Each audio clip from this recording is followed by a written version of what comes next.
नमस्कार, मी Gautam Kamble. GK news मराठीमध्ये आपलं सर्वांचं स्वागत. तुम्ही पाहत आहात मराठवाड्याच्या कुशीतलं जीके न्यूज मराठी.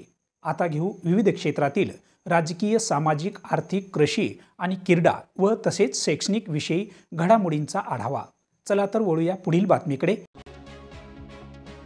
नांदेडच्या किनवट तालुक्यातील लोखंडवाडी येथील जिल्हा परिषद शाळेत कर्तव्यावर असलेले अपंग आदिवासी शिक्षक दत्ता भाऊराव फोले या शिक्षकावर प्राणघातक हल्ला केल्याने या हल्ल्यात दत्ता भाऊराव फोले हा शिक्षक गंभीर जखमी झाला असून ही घटना 14 जुलै रोजी दुपारी घडली आहे. या हल्ल्यात गंभीर जखमी झालेल्या दत्ता भाऊराव फोले यांना इस्लापूर येथील प्राथमिक आरोग्य केंद्रात प्रथम उपचार करून पुढील उपचारासाठी नांदेड येथे हलवले आहे. या घटनेप्रकरणी दत्ता भाऊराव फोले यांच्या जबाब फिर्यादीवरून अरुण पळसपुरे यांच्या विरुद्ध इस्लापूर पोलीस ठाण्यात अनुसूचित जमाती ऍक्ट व गंभीर जखमी केल्याप्रकरणी विविध कलमान्वये गुन्हा दाखल होताच किनवटचे उपविभागीय पोलीस अधिकारी रामकृष्ण मळघणे यांनी 16 जुलै रोजी लोखंडवाडी येथे भेट देऊन घटनास्थळाची पाहणी केली आहे. या घटनेसंदर्भात किनवटचे उपविभागीय पोलीस अधिकारी रामकृष्ण मळघणे हे पुढील तपास करत आहेत.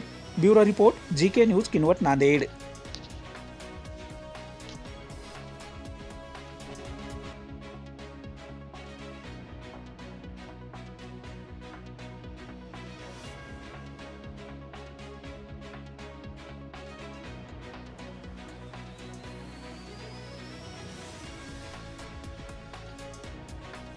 तुम्ही पाहत आहात महाराष्ट्राच्या कुशीतलं जीके न्यूज मराठी. सात जनतेची, भूमी महाराष्ट्राची.